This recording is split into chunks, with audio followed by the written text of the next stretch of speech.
Hello and welcome to Gradeup study. तो session को शुरू करने से पहले मैं आपको बता दूं कि ये जो क्लासेस हैं ये HP police constable free crash course के तहत यूट्यूब पर फ्री चलाई जा रही हैं।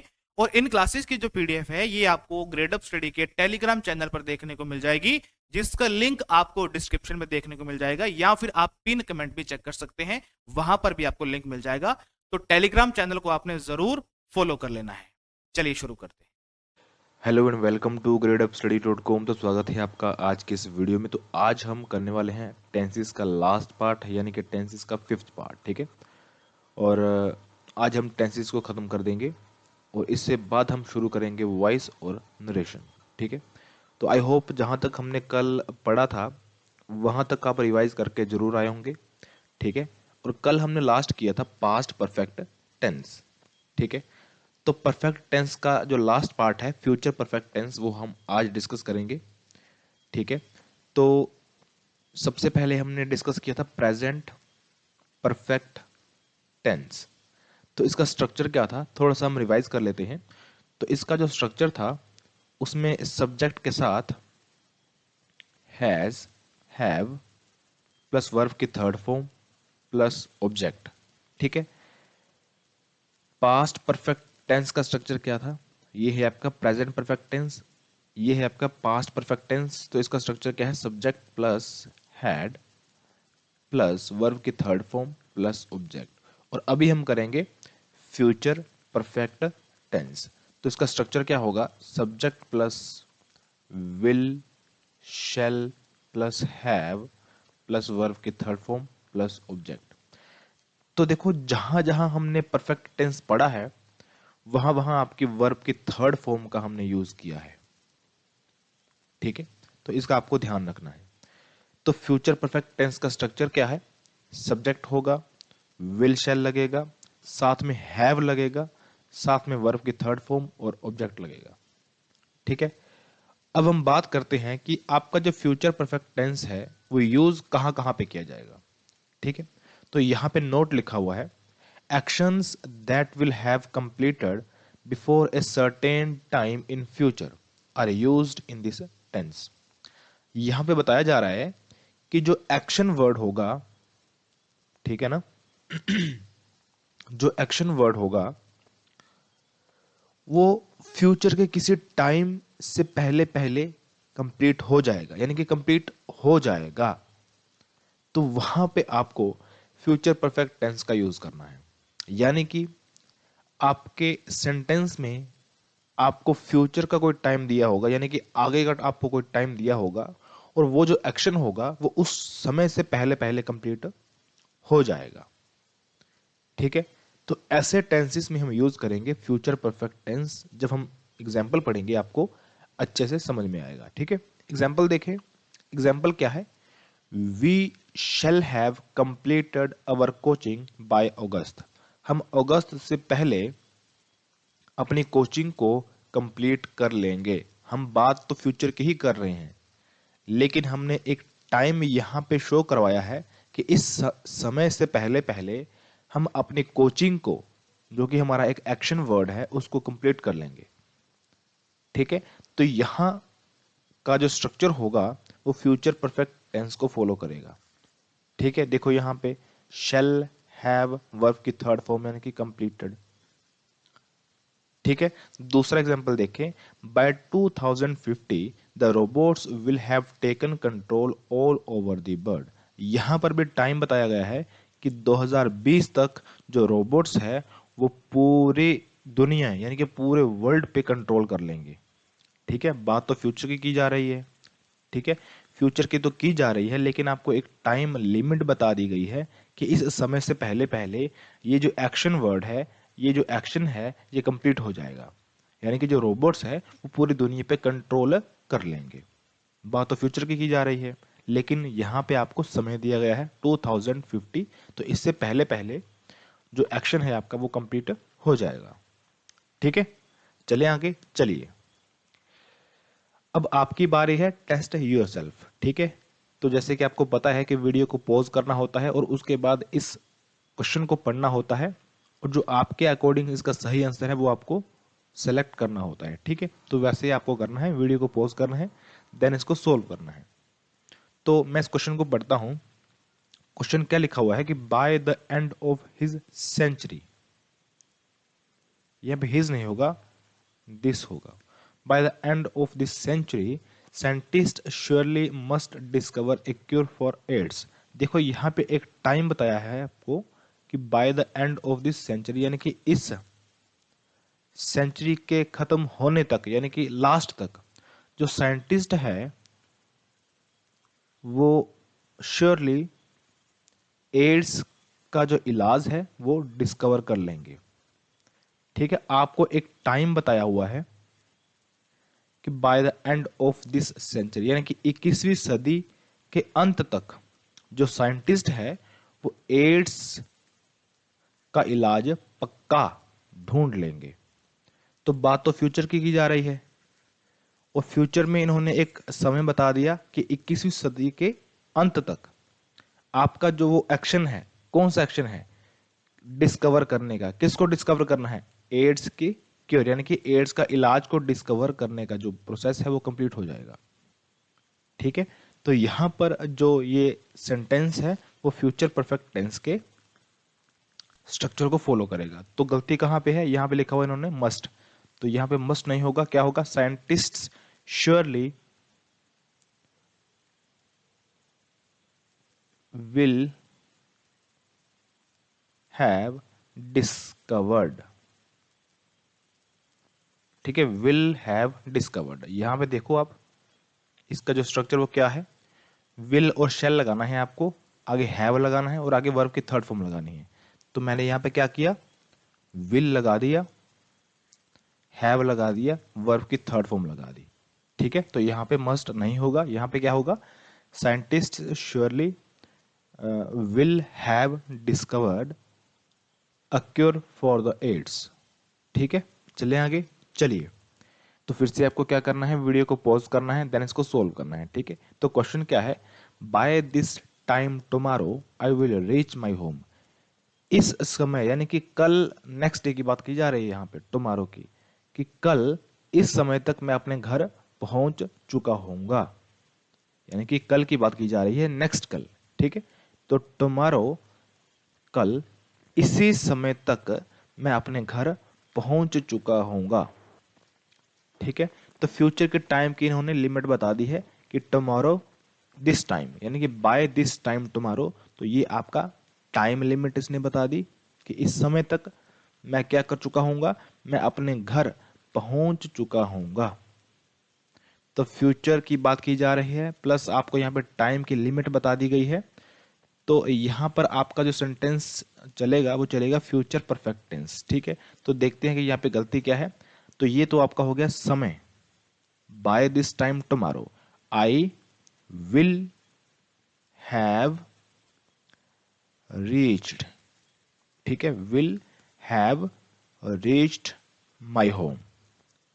समझ गए? ठीक है, चलिए आगे। चलिए, अभी आपके सामने टोटल 2 रूल्स ऐसे आएंगे जिनका यूज आपके जो कम्पिटिटिव एग्जाम में क्वेश्चन ऐसे बनते हैं ना, तो वहां पे आपके ये रूल्स काम आएंगे। ठीक है, देखो, जब भी आपके किसी भी सेंटेंस में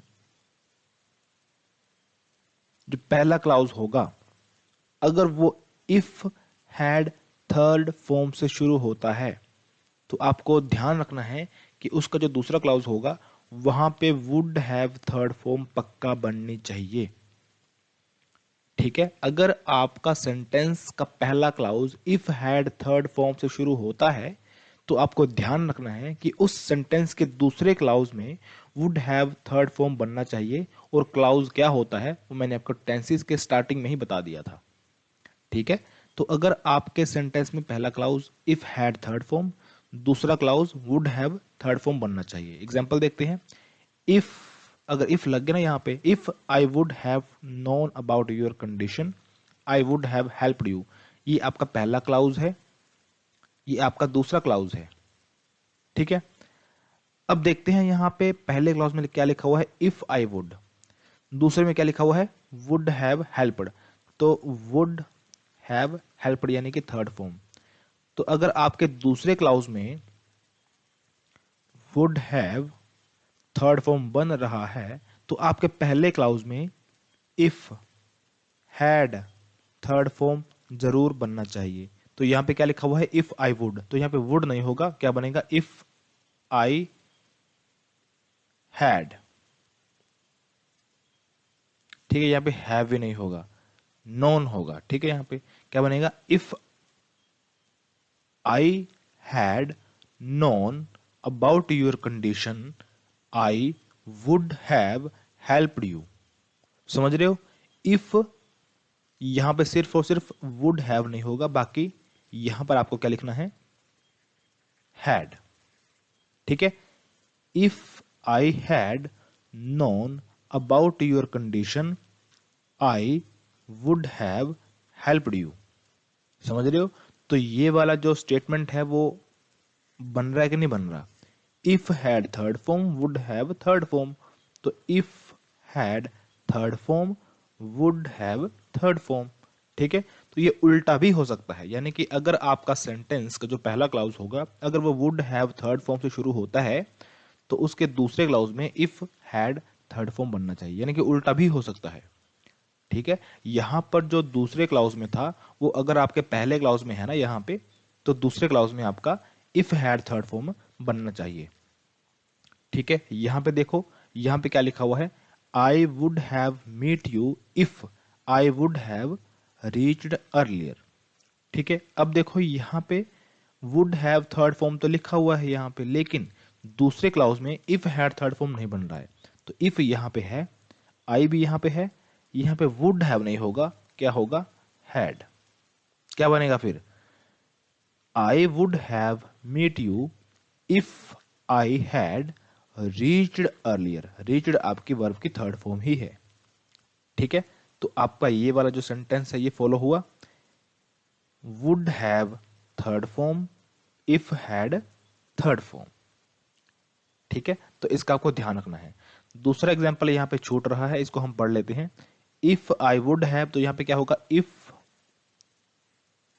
had third form would have third form.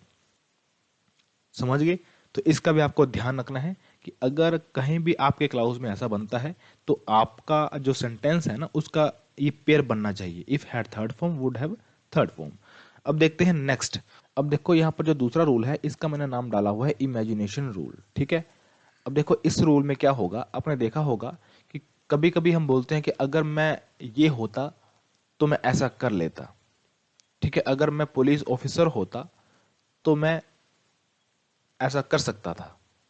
ठीक है, ऐसा हम कई बार सोच लेते हैं, इमेजिनेशन कर लेते हैं कि अगर मैं ये होता। तो एग्जाम्पल देखें, if I was Doraemon I would fly to her house. अगर मैं डोरेमोन होता तो मैं उसके हाउस के ऊपर फ्लाई कर लेता। ठीक है, तो उसने एक इमेजिनेशन किया है, उसने एक इमेजिन किया है कि अगर मैं डोरेमोन होता। ठीक है, तो यहाँ पे गलती जो मैक्सिमम स्टूडेंट्स करते हैं, यहाँ पे गलती करते हैं वॉज लगाने की। ठीक है, if I was Doraemon, if I was police officer, if I was Shaktimaan. ठीक है, तो जब भी आपने कोई भी चीज बनने का एक इमेजिनेशन किया, इमेजिन कर लिया आपने, ठीक है, तो वहां पे आपको ध्यान रखना है कि वहां पे आपको कभी भी वॉज का यूज नहीं करना है, आपको हमेशा यूज करना है वर का। If I were Doraemon I would fly to her house. ठीक है, तो इसलिए मैंने यहाँ पे लिखा हुआ है कि आपको कभी भी वॉज का यूज नहीं करना है, आपको हमेशा वर का यूज करना है जब भी आप कुछ इमेजिन करने की बात करते हैं। तो ठीक है, तो इन दो रूल्स को आपने ध्यान रखना है। ये दोनों के दोनों रूल्स आपके चलेंगे कहाँ पे चलेंगे, ये जो रूल्स है ना, ये वाला जो रूल है ये आपका चल पड़ेगा सभी जगह, लेकिन जो हमने पहला रूल पढ़ा ये आपका चलेगा परफेक्ट टेंस में। ठीक है, अब देखो यहाँ पे हैड लिखा हुआ है ना, तो ये आपका चलता है किसमें, पास्ट परफेक्ट टेंस में। ठीक है, तो इसका आपको ध्यान रखना है। आगे चलते हैं, अभी हम करते हैं अपना परफेक्ट कॉन्टिन्यूस टेंस, और ये है आपकी लास्ट कैटेगरी। ठीक है, पहले कैटेगरी का नाम क्या था, इंडेफिनिट टेंस। ठीक है, इंडेफिनिट या हम बोल सकते हैं सिंपल टेंस। ठीक है, दूसरा हमने किया था कॉन्टिन्यूस टेंस, तीसरा हमने किया था परफेक्ट टेंस, और अभी हम करेंगे परफेक्ट कॉन्टिन्यूस टेंस। ठीक है, तो इसका जो पहला है हमारे पास प्रेजेंट परफेक्ट कॉन्टिन्यूस टेंस। इसका स्ट्रक्चर आप देख लीजिए, सब्जेक्ट होगा, सब्जेक्ट के बाद हैज, हैव और बीन।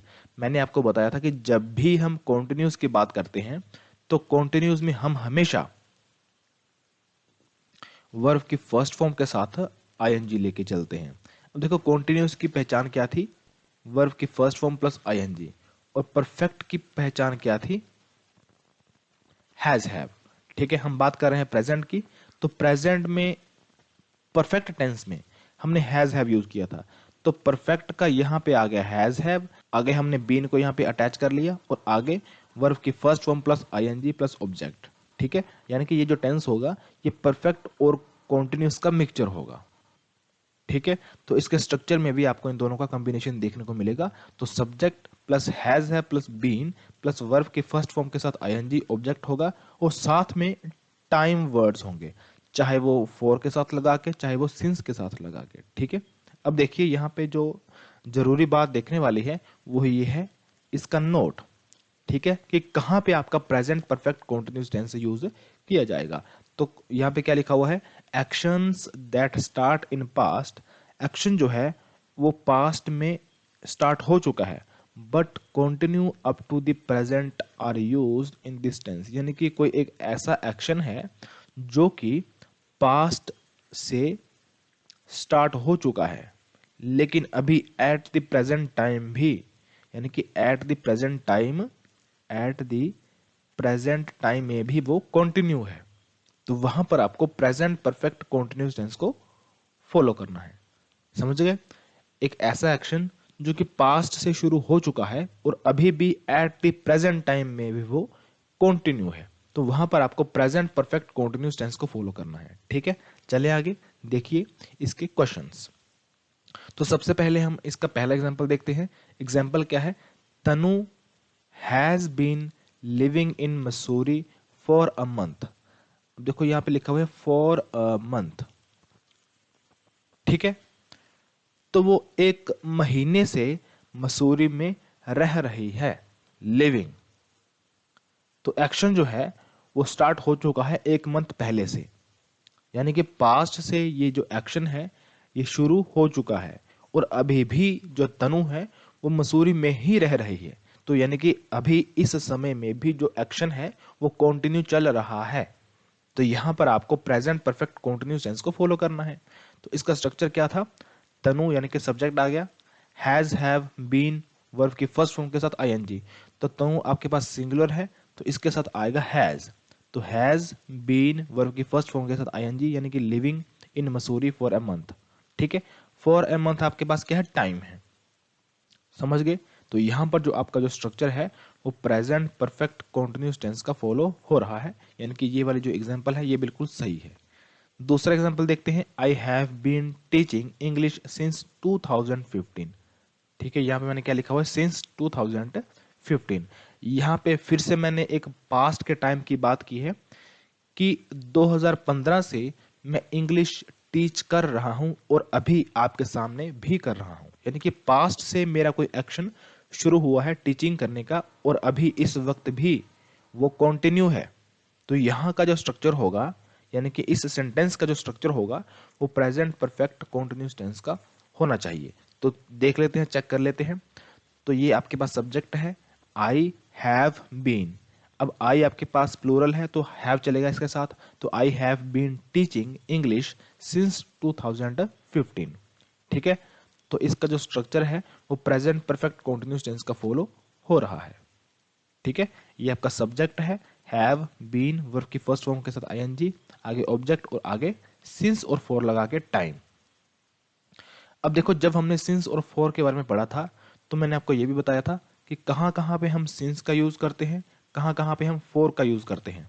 ठीक है, मैंने आपको ये भी बताया था कि फॉर का यूज हम करते हैं पीरियड ऑफ टाइम, यानी कि कितने समय से वो जो है वो ये काम कर रहा है। तो यहाँ पे देखो जो तनु है वो एक महीने से रह रही है, तो एक पीरियड ऑफ टाइम बताने के लिए हम फॉर का यूज करते हैं। ठीक है, यहाँ पे हमने फॉर का यूज किया है। लेकिन जब आपने कोई पॉइंट ऑफ टाइम बताना है, कोई एक एग्जैक्ट टाइम बताना है, तो वहां पर आपको सिंस का यूज करना पड़ेगा। जैसे कि मैंने यहाँ पे एक पॉइंट ऑफ टाइम बताया कि 2015 से। ठीक है, तो पॉइंट ऑफ टाइम बताने के लिए हम सिंस का यूज करते हैं। ठीक है, तो ये डिफरेंस है मेनली फॉर और सिंस का। ठीक है, चलें आगे, चलिए नेक्स्ट। अभी आपका टाइम हो जाता है शुरू। वीडियो को आपने पॉज करना है, देन इस क्वेश्चन को रीड करके सोल्व करना है। ठीक है, तो क्वेश्चन क्या है, मैं रीड कर लेता हूँ। I am working on this job since last Monday. तो देखो मैंने यहाँ पे सिंस लगा के बताया कि I am working on this job, तो पिछले मंडे से मैं इस जॉब में वर्क कर रहा हूं, यानी कि पास्ट में मैंने, यानी कि पिछले मंडे, यानी कि पास्ट में मैंने कोई काम शुरू किया और अभी भी वो एट प्रेजेंट कंटिन्यू है, यानी कि यहाँ पे प्रेजेंट परफेक्ट कंटिन्यूअस टेंस चलेगा। ठीक है, तो चलिए चेक कर लेते हैं कि यहाँ का जो स्ट्रक्चर है क्या वो फॉलो कर रहा है या फिर नहीं कर रहा। तो आई एम लिखा हुआ है तो एम यहाँ पे नहीं आएगा। I have been working on this job since last Monday. ठीक है, अब यहां पे आपका सेंटेंस सही बन रहा है। I have been working on this job since last Monday. ठीक है, क्लियर है, चले आगे चलिए। नेक्स्ट क्वेश्चन है, I was standing at the bus stop waiting for him since 8 o'clock। यानी कि मैं सुबह 8 बजे से बस स्टॉप पे बस का वेट कर रहा हूं। तो वो 8 बजे से कर रहा है, यानी कि पास्ट से वो कर रहा है, शुरू हो चुका है, और अभी भी एट प्रेजेंट टाइम में भी वो वेट कर रहा है, यानी कि पास्ट से कोई एक्शन शुरू हुआ है और प्रेजेंट टाइम में भी वो कंटिन्यू है। तो यहाँ का जो स्ट्रक्चर फॉलो होगा present perfect continuous tense. Check कर लेते हैं, आई वॉज लिखा हुआ है, यहाँ पे आई वॉज नहीं होगा, आई हैव होगा। अब आई आपके पास प्लूरल है तो हैव चलेगा, तो I have been standing at the bus stop waiting for him since 8 o'clock। ठीक है, क्लियर है, चले आगे चलिए। अब आपके सामने टोटल 3 क्वेश्चन हैं। अब आपको इसमें यह देखना है कि एरर कहां पे है। तो सबसे पहले हम पहले क्वेश्चन को रीड करते हैं। She has been knowing me since 2005, time बताया गया है। I have been loving her since we met, time बताया गया है। I has been hating me, sorry, I I has been hating me, मैं खुद को हेट करूंगा, ऐसे नहीं है। She has been hating me since I broke her heart. ठीक है, सिंस ये भी आपको टाइम बताया है। ठीक है, तो पहला क्वेश्चन क्या है, she has been knowing me since 2005, वो 2005 से मुझे जान रही है। अब आपको कुछ ना कुछ ये वाले जो वर्ड्स है वो ध्यान में आ रहे होंगे। दूसरा क्वेश्चन क्या है, I have been loving her since we met, जब से हम मिले हैं वो मुझसे प्यार कर रही है, लविंग। नेक्स्ट क्वेश्चन है, she has been hating me since I broke a heart, जब से मैंने उसका दिल तोड़ा है वो मुझसे हेट कर रही है।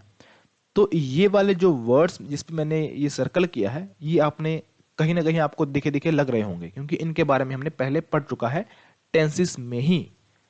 ठीक है, टेंसेस में ही पढ़ा था हमने शायद, हाँ टेंसेस में ही पढ़ा था। याद करो, मैंने आपको बताया था स्टेट वर्ब के बारे में, स्टेट वर्ब के बारे में, यानी कि कुछ ऐसे वर्ब्स होंगी जिनकी आईएनजी फॉर्म नहीं बनती, जैसे कि नो, लव, हेट। इसका मैंने एक आपको अलग से वर्ड्स बताए थे जो कि स्टेट वर्ब को बताएंगे। ठीक है, तो उनमें आपका नो भी था, लव भी था, हेट भी था। ठीक है, लेकिन यहां पे इन्होंने इनकी आईएनजी फॉर्म बना दी है, यानी कि गलती कहां पे है, यहां पे गलती है। तो अगर हमने यहां पे नो लगाना हो, यानी कि नोज लगाना हो, यहां पे हमने लव लगाना हो, यहां पे हमने हेट लगाना हो, तो मुझे आप बताओ कि हम कैसे लगाएंगे।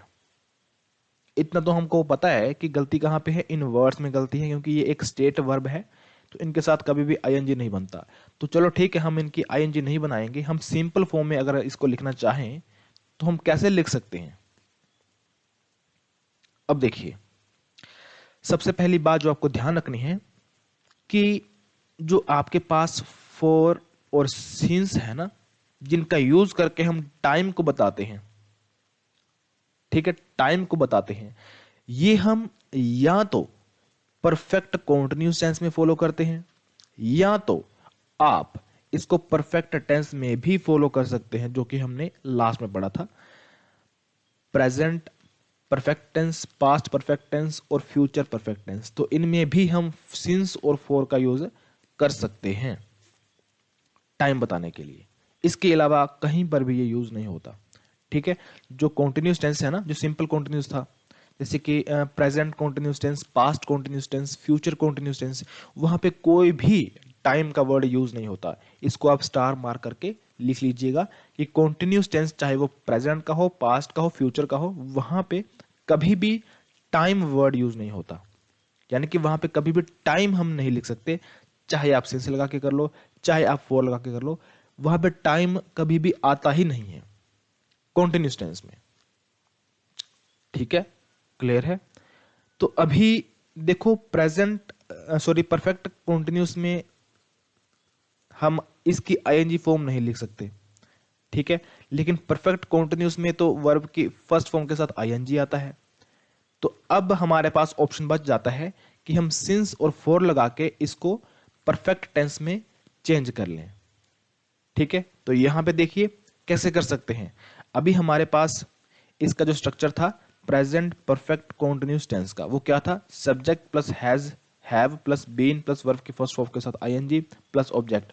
अब पंगा पड़ रहा था यहां पे, क्योंकि ये हमारी बन रही है स्टेट वर्ब। ठीक है, अब इसको हम बनाएंगे वर्ब की थर्ड फॉर्म में, चेंज करेंगे इसको।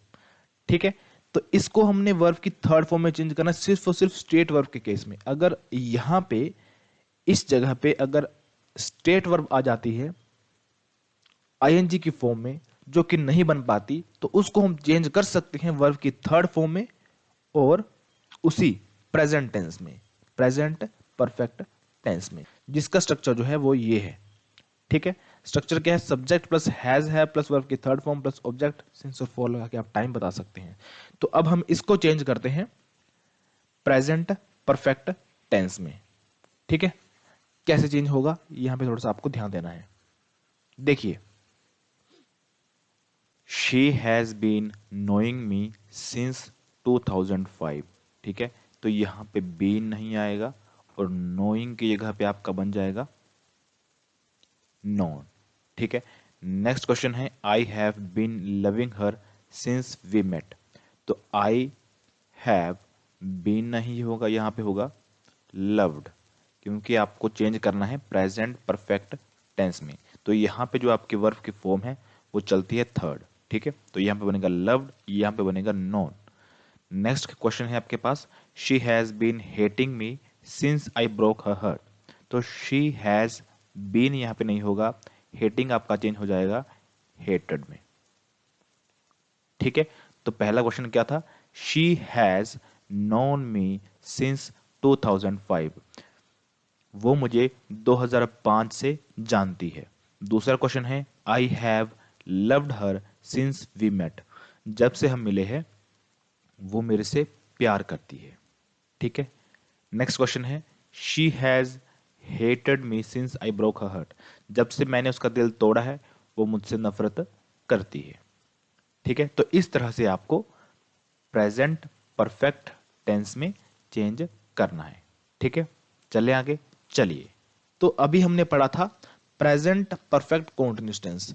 अभी जो इसके दो पार्ट बच जाते हैं, पास्ट परफेक्ट कॉन्टिन्यूस टेंस और फ्यूचर परफेक्ट कॉन्टिन्यूस टेंस। देखो ये दो ऐसे टेंसेस हैं जिनका यूज ना ही आपका बोलचाल की भाषा में हम करते हैं और ना ही यहां से क्वेश्चन जो है वो आपके कॉम्पिटिटिव एग्जाम में आते हैं। ठीक है, तो इनका जस्ट आपको स्ट्रक्चर देखना है, क्योंकि इनका यूज हम करेंगे वॉइस और नरेशन में। ठीक है, तो पास्ट परफेक्ट कॉन्टिन्यूस टेंस का स्ट्रक्चर क्या है, तो इन दोनों का तो यहाँ पे कॉम्बिनेशन होगा, कहां पे है, ये देखो पास्ट की बात की जा रही है तो पास्ट परफेक्ट टेंस में हम यूज करते हैं हैड का। ठीक है, बीन यहाँ पे लगता ही लगता है। कॉन्टिन्यूस में वर्ब की फर्स्ट फॉर्म के साथ आईएनजी, ऑब्जेक्ट सिंस और फॉर और आगे सब्जेक्ट। ठीक है, तो क्या स्ट्रक्चर है, subject plus had plus been plus verb की फर्स्ट फॉर्म के साथ ING plus object plus since और फॉर लगा के आपको यहाँ पे टाइम बताना है। ठीक है, आगे चलते हैं। नेक्स्ट है फ्यूचर परफेक्ट कॉन्टिन्यूस टेंस। इसका स्ट्रक्चर क्या है, फ्यूचर परफेक्ट में हमने यूज किया था will shall have, will shall have ये हमने यूज किया था फ्यूचर परफेक्ट टेंस में। ठीक है, तो यहां पर भी क्या होगा, subject plus will shall have plus been plus verb की फर्स्ट फॉर्म के साथ आईएनजी प्लस ऑब्जेक्ट। यहां पे आपको ध्यान रखना है, पहले हमने यूज किया था फॉर और सिंस का, लेकिन यहां पे हम यूज करेंगे फॉर और फ्रॉम का। फ्रॉम लगा के हम टाइम को बताएंगे, फ्रॉम का यूज करके हम टाइम को बताएंगे, और फ्रॉम हम सिर्फ और सिर्फ फ्यूचर परफेक्ट कॉन्टिन्यूस टेंस में ही यूज करते हैं, इसका आपको ध्यान रखना है। ठीक है, तो ये है आपके पास इनके दोनों के स्ट्रक्चर जो कि आपको याद रखने हैं, जिनका यूज हम करेंगे वॉइस और नरेशन में। तो ये रहा आपका टेंसेस चैप्टर, जिनको हमने टोटल 5 पार्ट में डिवाइड करके बिल्कुल आसान भाषा में समझकर इसको खत्म कर लिया है। और अभी आपको ना ही वॉइस में प्रॉब्लम आएगी और ना ही आपको नरेशन में प्रॉब्लम आएगी। लेकिन उससे पहले जो इसके बुक्स है ना, मैंने आपको जो प्रोवाइड करवाई है इसकी, तो वहां पे आपको इसकी प्रैक्टिस करनी है। ठीक है, टेंसेस टॉपिक की आपको प्रैक्टिस करनी है, ताकि जितने भी हमने रूल्स इस टेंसेस में पढ़े हैं ना, वो सारे के सारे आपको रिमाइंड हो जाए क्वेश्चन लगा के। ठीक है, जितने ज़्यादा आप क्वेश्चन लगाओगे उतने ज़्यादा बार आपको जो हमने रूल्स पढ़े हैं, जो हमने कंसेप्ट पढ़े हैं, उनकी रिवीजन हो जाएगी। ठीक है, और आपको ये पता लगेगा कि हाँ जो हमने पढ़ा है वो क्या रियलिटी में यूज़ हो रहे हैं कि नहीं हो रहे। ठीक है, तो बस आपको इतना सा काम करना है, बस रिवाइज करिए। ठीक है, और जल्दी से जल्दी हम जो आने वाले जो 2 टॉपिक्स हैं उनको कवर करेंगे, उसके बाद जो आपकी इंग्लिश है वो खत्म हो जाएगी। बस आपका जो वोकैब वाला जो एक अलग पार्ट है ना, उसको हम धीरे धीरे करेंगे, क्योंकि वोकैब अगर आप बोलो कि 1 मंथ में वोकैब को खत्म करो, वो तो पॉसिबल नहीं है। 1 मंथ में आपकी इंग्लिश ग्रामर खत्म हो सकती है, लेकिन वोकैब आपको लॉन्ग टर्म के लिए रखनी पड़ेगी, तब जाके आपकी वोकैब जो है वो धीरे धीरे स्ट्रॉन्ग होगी। ठीक है, आपको वर्ड्स की पहचान होगी कि कौन सा वर्ड आपका नेगेटिव है, कौन सा वर्ड आपका पॉजिटिव है। ठीक है, तो वोकैब की आपको टेंशन नहीं लेनी है, वोकैब हम धीरे धीरे स्ट्रॉन्ग करेंगे, उसको हम अपने रूटीन में शामिल करेंगे ताकि आपकी वोकैब भी स्ट्रॉन्ग हो जाए। ठीक है, इंग्लिश ग्रामर तो आपकी स्ट्रॉन्ग अभी हो ही जाएगी, बस शर्त यह है कि प्रैक्टिस आपको करना नहीं छोड़ना है। ठीक है, तो इसीलिए मैंने इंग्लिश ग्रामर की एक अलग से प्रैक्टिस सेट वाली जो बुक है वो प्रिपेयर करके आपको दी है, ताकि अगर हम एक अच्छी वीडियो क्वालिटी लेके, यानी कि वीडियो क्वालिटी का मतलब होता है कि भाई इसमें जो कंटेंट है वो उसकी क्वालिटी की बात करते हैं, वीडियो क्वालिटी मतलब कंटेंट की क्वालिटी। ठीक है, तो अगर हम वीडियो फॉर्मेट में बेहतर कंटेंट लेके आ रहे हैं तो इसके साथ एक प्रैक्टिस बुक बनाना बनती है, तो इसीलिए हमने एक प्रैक्टिस बुक इसके लिए प्रिपेयर की थी। ठीक है, तो उसका आपको यूज अच्छी तरीके से करना है, रिवाइज करना है, पहले आपको रिवाइज करना है, फिर आपको प्रैक्टिस करनी है, ताकि रिवाइज करके जब आप प्रैक्टिस करते हो तो जो आपने कंसेप्ट रिवाइज किए हैं तो वो आपको वहां पे ठनकेंगे। समझ रहे हो? तो इतना काम आपको करना है। बस अभी 2 लेक्चर्स के और आएंगे वॉइस और नरेशन के, आपकी इंग्लिश ग्रामर बिल्कुल खत्म हो जाएगी। ठीक है, चलिए फिर मिलते हैं फिर नेक्स्ट वीडियो में, तब तक के लिए जय हिंद।